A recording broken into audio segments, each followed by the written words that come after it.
Welcome back, Blue Shirts fans, to episode number 723 of the Locked On New York Rangers podcast. I'm your host, John Chick.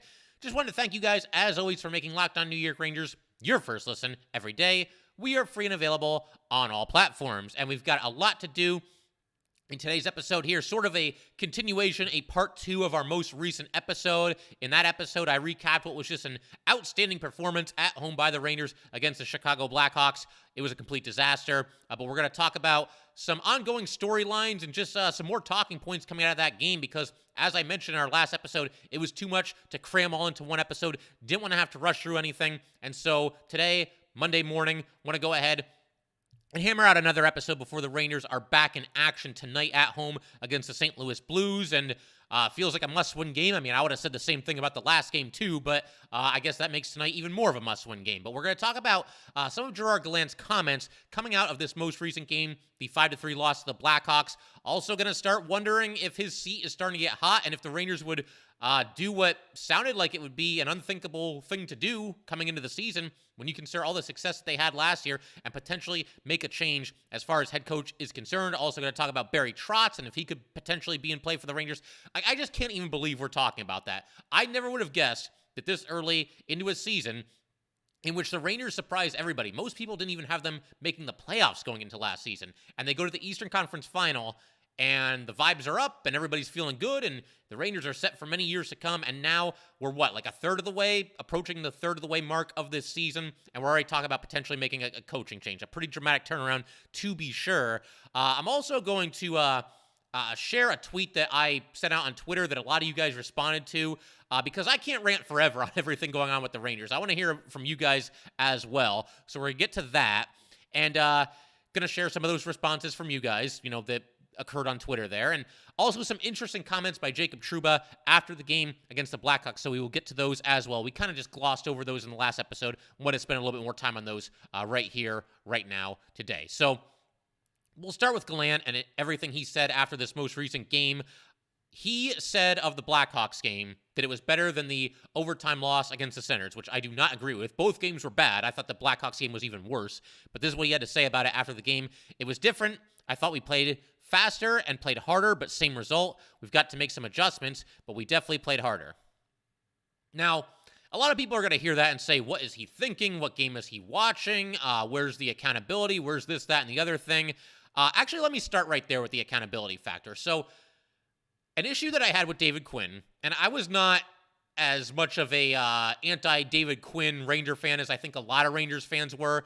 There were times where he did some things that I didn't like. I thought, before all the firings started happening in what turned out to be his last year, that he could be and maybe even should be back for a fourth season with this team. But one issue that I always had with David Quinn was that it felt like it was everybody's fault but his. In his post-game pressers, he would say things like, I was disappointed with everybody tonight. Everybody. But he never went that extra mile there and said, and that starts with me, I'm the coach, I have to have these guys ready to go. And I didn't like that. And I got to say with Gallant, we didn't really see it last year because the Rangers, they never really went on losing streaks last year, so there was never any real reason to, say anything like that. But this year with the Rangers struggling, Gallant, there was one game where he mentioned the coaches have to be better, the players have to be better, everybody has to be better. But for the most part, I don't feel like he's really standing up and taking the blame the way that he could and the way that he should with his team playing the brand of uninspired hockey that it's currently playing. I think there has to be some accountability there. And I think, I'm not in that locker room. I don't personally know any of these Ranger players. But if the coach stands up and he's accountable, I think that that's probably a good message to send to the locker room that, hey, we're all in this together and it's on me for not having these guys ready to go. And again, everybody shares in the blame. I think with Gallant, there just hasn't been enough accountability, at least not publicly, where he says, you know what, this is on me. I have to fix it. I'll get it right. We're going to figure this out together here, but it starts with me. There hasn't really been any kind of quote like that from Gerard Gallant. Now, as far as his post-game comments here against the Blackhawks, I know there's a lot of people that think it's tone deaf and what game is he watching and what is he seeing out there? What is he seeing that we're not seeing, right? I think part of what he's doing here, because there's no way he can be satisfied with that effort that the Rangers gave against the Blackhawks. There's no way. So I think part of what he's doing here is he's not going to throw his players under the bus. You can't, as a head coach in this league, whether it's of the Rangers or anybody else, if your team is on a losing streak, you can't have your post-game presser and just put it all on the players and just rip into them publicly after every single loss. You know, at a certain point, you'd start to lose credibility if you do that. And again, if the coach is always blaming the players and not taking responsibility himself, then that's not going to go over well in that locker room. Maybe that's Gallant's way of just saying like, hey, you know what? I've got your back. We'll keep everything in-house. I'll go out there and I'll say that I thought this was a better effort tonight. That's just me hypothesizing. I don't know that. Like I said, I do not know Gerard Gallant personally, but that's just kind of my assumption here is that, you know, whether you're Gallant or any coach in this league, you cannot go out there every single after every single loss and just be all doom and gloom and the sky is falling. You have to try to find some positives, and you have to, try to build your team a little bit back up rather than tear them down after, again, every single loss that you suffer. But things are bad right now, and those comments, I can understand why they rubbed Ranger fans the wrong way, even though I think his intentions were good. If I had to take a guess at why he said that, because, again, there's no way that Gallant or anybody else can look at what the Rangers did against the Blackhawks and feel good about it at all. For 60 minutes, it was just bad hockey. There were maybe a couple stretches, a couple of bursts here and there, but not much of anything as far as positives to take away from that game. But I have another question here, and this is another topic that I want to save. I'm going to talk about this in greater detail in a future episode. But, for all these players that... Because there's this theory right now that, well, maybe they've quit on Gerard Gallant, he's lost the locker room, et cetera, et cetera, et cetera. So I have a question for all these Ranger players that have been here since David Quinn was the coach and now into the Gerard Gallant area. If you have quit on your coach a quarter of the way into the season, we're farther than that now, but basically, when you look at how bad they've played recently, they basically quit on him about a quarter of the way into the season or even less. You quit on a coach that took you to the Eastern Conference Final last year after you had not been a playoff team, had not even really sniffed the playoffs in many years. And we're not going to count 2020 because they let everybody into the playoffs that year. So this guy comes in, takes a team that you've basically had for however many years you want to go back, same core group of players, takes you to the Eastern Conference Final, and you quit on him, 12 games into the next season? You quit on that guy. Just like you quit on David Quinn. Quit might be a bit of a strong word because the Rangers, in the David Quinn era, they were ridiculously young, a lot of inexperience, a lot of guys on that team kind of finding their way in the NHL, a lot of new faces in place, a lot of guys kind of getting used to playing with each other and everything. But one thing that I always thought was really telling, at the end of David Quinn's tenure, what turned out to be his final season, the season ends, and look, I think the writing was on the wall. Once they fired Jeff Gorton and John Davidson, you could pretty much figure out that David Quinn was going to be next. They were just going to let him finish out the regular season and then move on from him once the season ended, which is exactly what ended up happening. But something that was telling for me is that none of the Ranger players really went to bat for David Quinn when that season ended. And I do think, and some of this you can chalk up to inexperience and youth, but the effort level under David Quinn was very much hit or miss. I used to joke that it was like playing roulette every single night with the Rangers. You never knew what you were going to get from them. They could lose to a bad team under David Quinn, come out and beat a really good team the next game. You just never knew for sure. But uneven results, and I think maybe even at least some uneven effort under David Quinn. So, the Rangers now, David Quinn, kind of a hands-on coach, kind of a little bit tough on the players. He would bench players mid-game. We saw that with guys like Buchnevich and Strome when they were here. They seemed to be two of Quinn's targets at that time. But David Quinn was kind of the bold hire by the Rangers. He had never coached in the NHL, save for a very short assistant coaching spurt, I think with the Colorado Avalanche, like 10 years before that, before right now. So they brought him in, but bottom line, however many games he got as an assistant coach with the Avalanche in the past, it's not really relevant. This was the college coach. This was the guy that had enormous success as a college coach. You bring him in, and the Rangers, seemingly, by the end of his tenure, just weren't buying whatever he was selling. Didn't really seem like they were ready to go to battle for him every single night, and the Rangers made the change, and they bring in Gerard Gallant. And Gallant is basically the opposite of David Quinn. By all accounts, he's a little bit more hands-off. When guys have off days, he's not like texting them and like finding out what they're doing and babysitting them and all that stuff, and seems to have something of a reputation as a player's coach. So, you don't want to play for the college guy and the guy that was kind of hands-on and kind of, would get on you and have mid-game benchings and whatnot. You also don't want to play for the guy that took you to the Eastern Conference Final last year and, is kind of the grizzled NHL veteran. Obviously played for a lot of years in this league, was a very good player, has had a couple different other head coaching stops along the way, and has had varying degrees of success in most of those stops. Hasn't won a Stanley Cup, but at least got to a final. So you don't want to play for one extreme or the other. So who do you want to play for? Who do you want to play for? You don't want to play for the guy that's tough on you. You don't want to play for the players coach either. I don't like that at all. I mean, at a certain point, I think some of these players on the Rangers really need to look themselves in the mirror because Gerard Gallant is not perfect, but he's come in and he's had success with this team right off the bat. If you count last season, which obviously I am, it's one of only 2 seasons that he's been here, and now they're struggling a little bit, and they gave up on him, 10 or 12 games into this season? That's absolutely ridiculous. You should be out there wanting to run through a wall for this guy, and I will be the first to admit, Gallant is not perfect. I've come on here, and I've questioned some of his decisions, and I'm going to do that a little bit later in today's episode when we talk about the line combinations that they're going with and also the power play situation. But your guess is as good as mine for what kind of a coach these Ranger players would like to play for, because it seems like they quit on Quinn, and they might be doing the same thing with Gerard Gallant. But anyway, we're going to keep talking about all this stuff in just a second. I want to talk about Barry Trotz and the idea of him maybe coming to coach the Rangers. I mean, I feel like we're getting way ahead of ourselves here, but it's one of those things that's kind of in the air right now, and if the Rangers do move on from Gallant, I would imagine the first person that they're going to call is probably Barry Trotz. So I think it's at least worth a discussion here, but I'm just absolutely dumbfounded by the effort that the Rangers are giving to Gallant this season, and I'm dumbfounded that we are in this position where we're not talking about a potential Stanley Cup push and trading for Patrick Kane and trading for this guy, and we're not even sure that this team is going to make the playoffs and even have the same coach that they currently have a week from today. So, like I said, a lot to discuss on today's episode. We will get to the Barry Trotz stuff in just a second. But first, gotta let everybody know, today's episode of Locked On New York Rangers is brought to you by SimpliSafe. At Locked On New York Rangers, we believe home should be where you and your family feel safest, especially over the holidays. This season, give yourself and your family the gift of peace and protection with the #1 rated home security system, SimpliSafe. And right now, SimpliSafe is offering Locked On New York Rangers listeners 40% off a new home security system. SimpliSafe was named the best home security system of 2022 by U.S. News & World Report for the 3rd year in a row. 24/7 professional monitoring service costs under $1 a day, less than half the price of traditional home security systems. With the top-rated SimpliSafe app, stay in complete control of your system, arm or disarm, unlock for a guest, access your cameras, or adjust system settings anytime, anywhere. Do not miss your chance to save big on our favorite security system. Get 40% off any new system at simplisafe.com/LockedOnNHL today. That's simplisafe.com/LockedOnNHL today.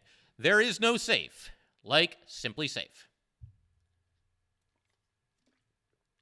All right, we just want to thank you guys, as always, for making Locked On New York Rangers your first listen every day. We are free and available on all platforms.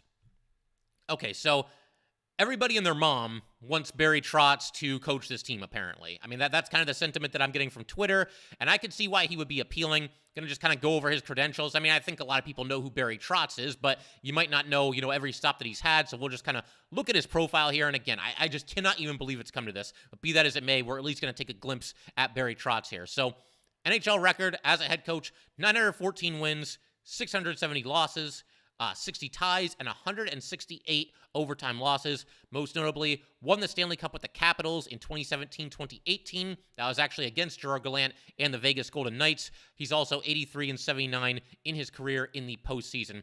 Something that I had not realized about Trotz. I remember him coaching the Nashville Predators. He was there for 15 seasons. Started there in 1998, 1999, lasted until 2013-2014. Only made the playoffs in 7 of those 15 seasons. Only won 2 playoff series with the Predators in 15 seasons, and only made it out of the first round twice. Both the times where he won a playoff series, the Predators went on to lose the next one. And he actually missed the playoffs his first 5 seasons as head coach of the Predators.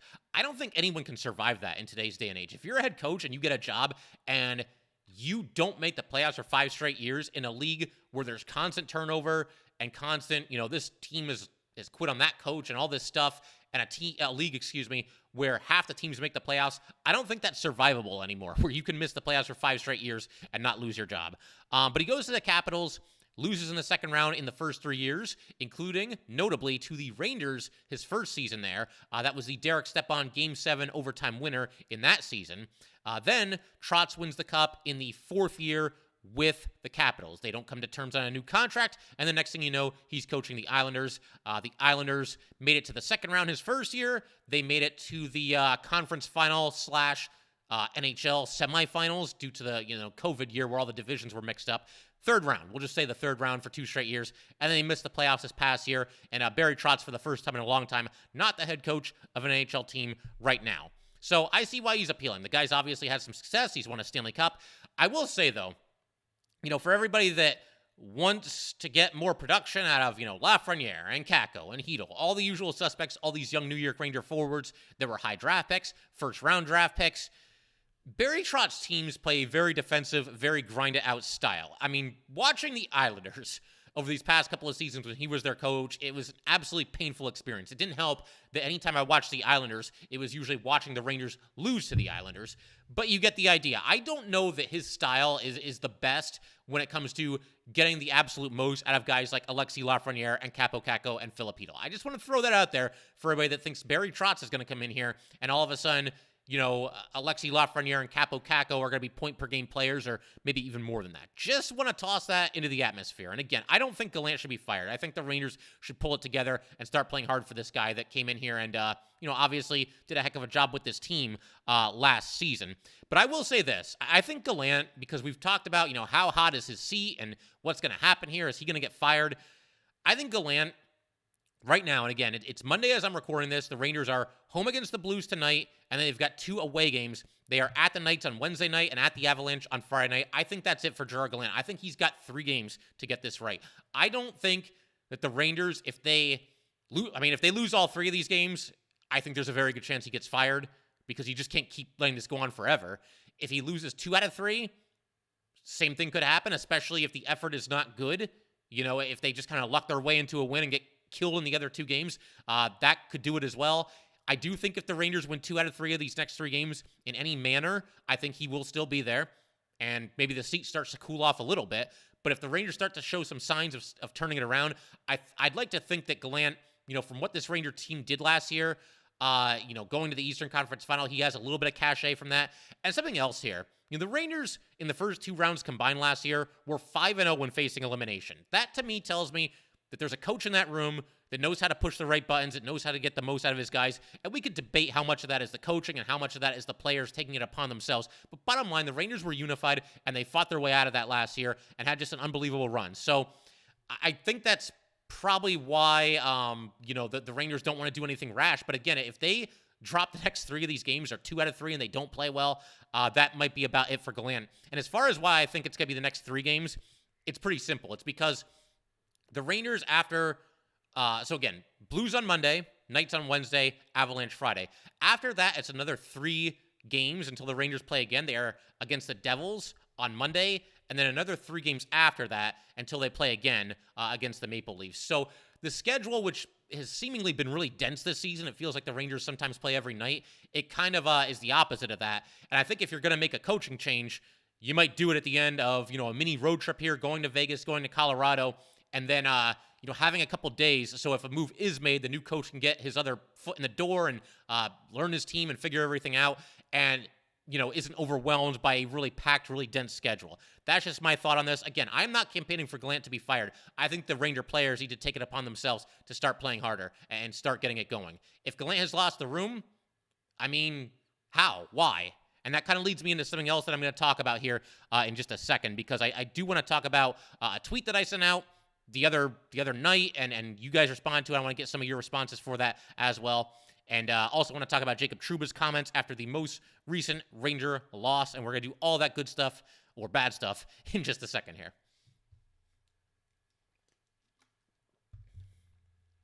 All right, let's start with the Trouba stuff. So a lot of people, watch the post-game show on MSG, and obviously, the Rangers are just dumbfounded, and they don't know what's going on, and Jacob Trouba, this is what he was asked a question as far as, what's going on and what's wrong with this team, basically.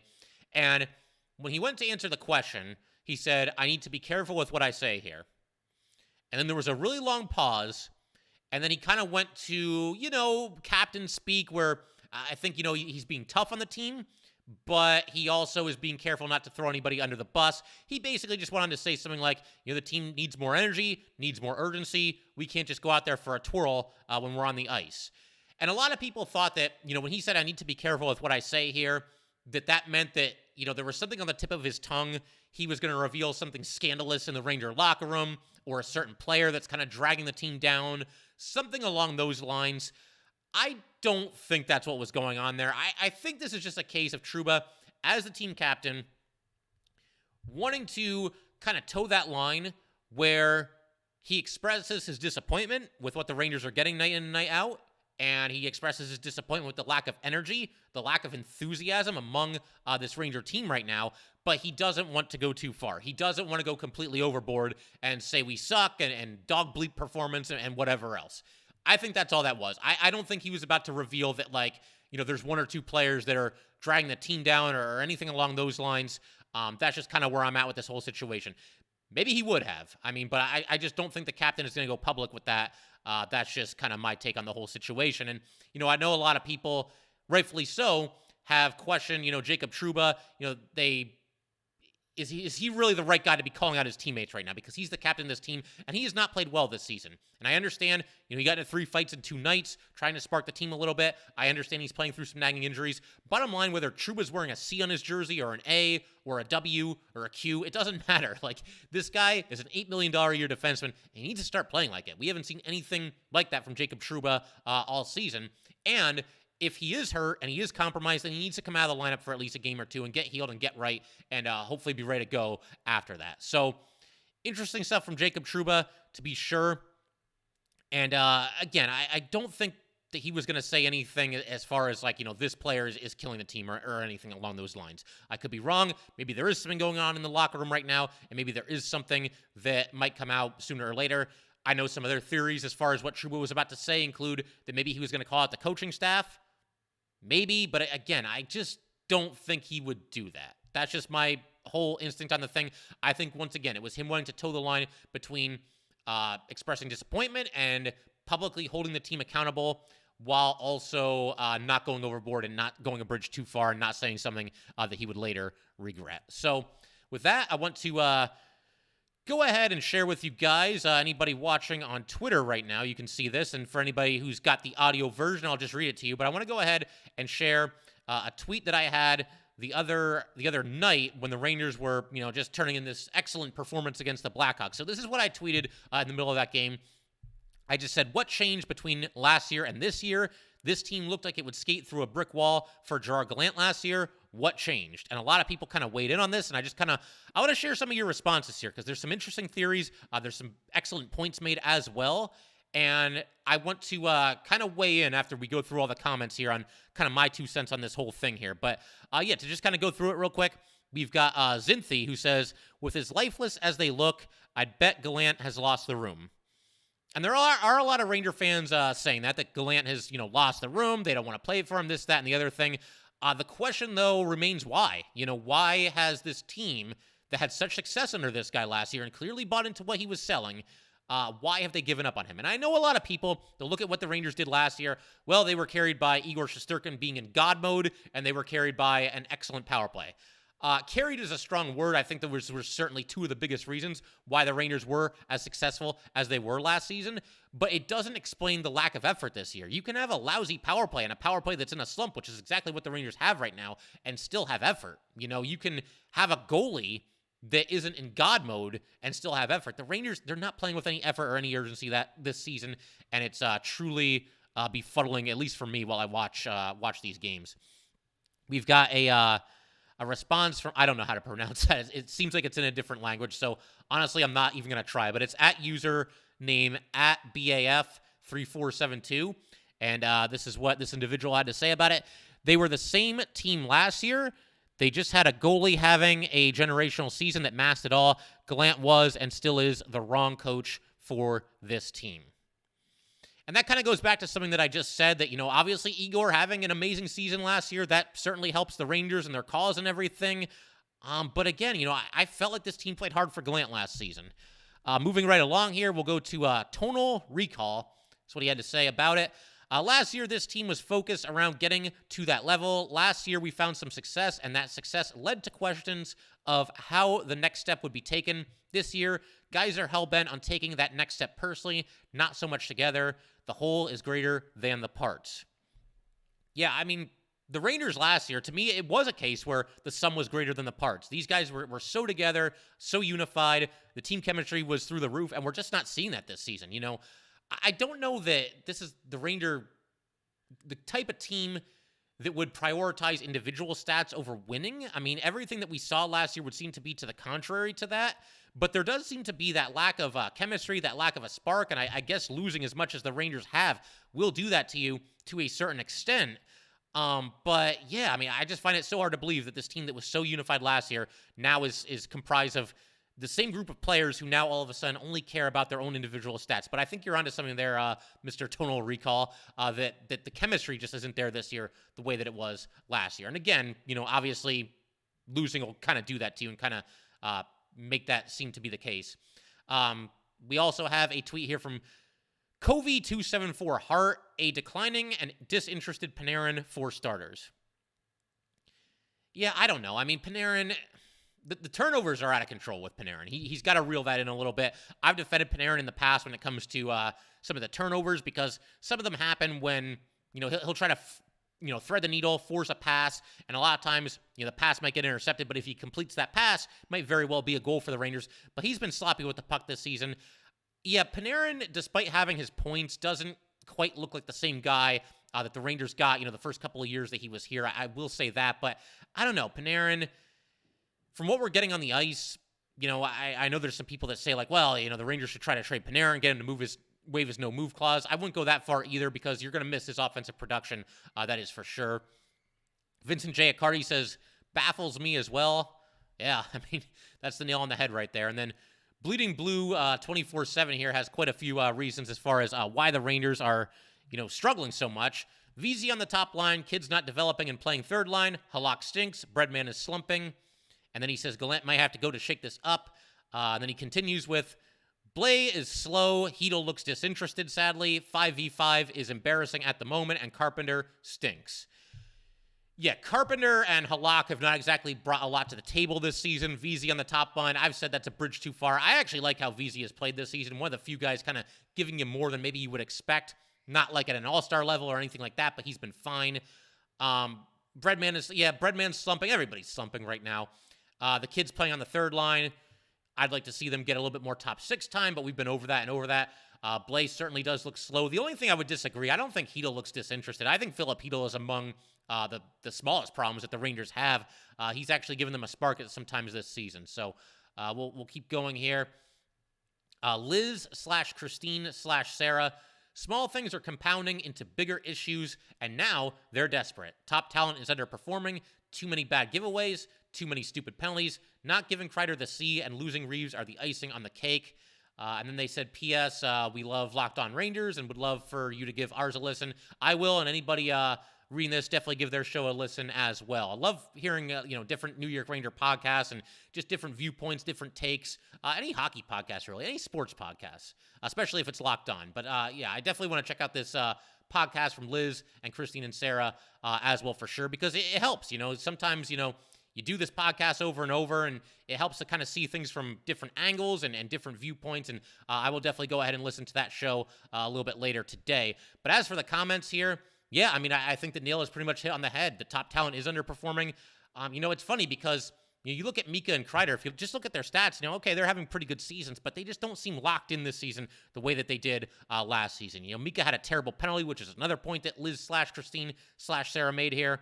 Terrible penalty on Mika in the last game. Kreider just, when the puck is along the boards, he's just not going to do anything. He's just going to stand there. So there's that. Not giving Kreider the captaincy. Yeah, I mean, I was kind of always on Team Kreider when it came to the next Ranger captain. I mean, you could make a case for him. You could make a case for Mika. You could make a case for Jacob Trouba, which is who they ended up going with.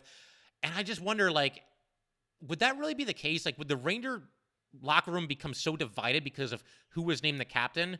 It's possible. I don't want to rule anything out, but it's just so weird to me that something is, I don't want to say mundane as that because the captaincy of the New York Rangers, that should be a big deal, but it shouldn't really change the team dynamic that much. Maybe making Trouba the captain created a little bit of a divide in that locker room. We will see. There's something clearly off with this team right now. And losing Reeves, yeah, I mean, I get why the Rangers did it.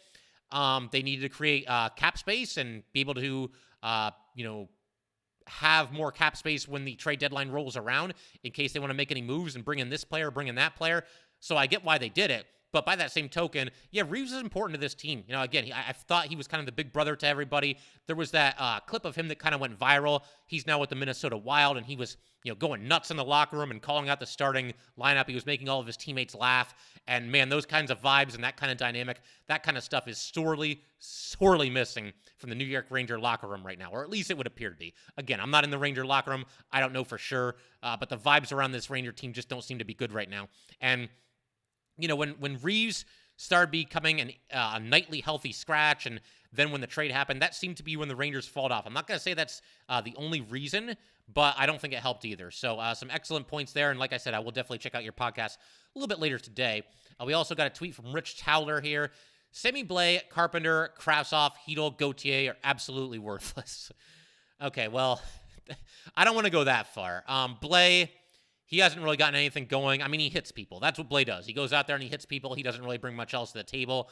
Carpenter, he's a fourth-line center and a pretty mediocre one at that that's making the league minimum. Kravtsov hasn't really had a chance to get it going, but, I mean, he gets hurt every year. He's quit on this team twice. I don't have a whole lot of really good things to say about Kravtsov right now. Hedl, you know, I'll stand up for Hedl a little bit, and maybe it's just because, you know, everybody else on the Rangers has been not good at all, or just about everybody else. There's some exceptions. You know, I think Ryan Lindgren brings it every night. I think Adam Fox, for the most part, brings it every night. But, yeah, Hedl, I'll stand up for him a little bit because he had to deal with a couple of injuries this season and has been at least somewhat productive and seems to be the only guy in the bottom six that's got any chance of giving you any offensive production just about every night. And I know he's played on the second line a little bit as well. Hedl, I'll stand up for a little bit. Gauthier, I mean, it's more of the same. You get a couple flashes in the pan every season, and, you know, we try to talk ourselves into it. Maybe Gauthier is going to finally take off.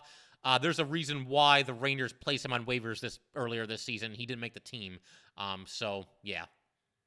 Kind of hard to get excited about Julien Gauthier's prospects right now. I'll keep my fingers crossed. Hope that he eventually figures it out. Not so sure how likely that is to happen. Then we have Guido Gorgonzola here. I'm not sure if that's your real name, but anyway, Guido Gorgonzola says, how long have you watched hockey? Coach, shelf lives are very short. First year, AV in Philly, they were a number 1 seed. Second year, a cellar-dwelling disaster. Same thing here. Neither will coach ever again. Well, Mr. Gorgonzola, I have watched hockey since 1994. That was a wonderful season for the New York Rangers, and I get what you're saying. There is a lot of overturn in this league. You know, coach, shelf lives, like you said, they can be pretty short.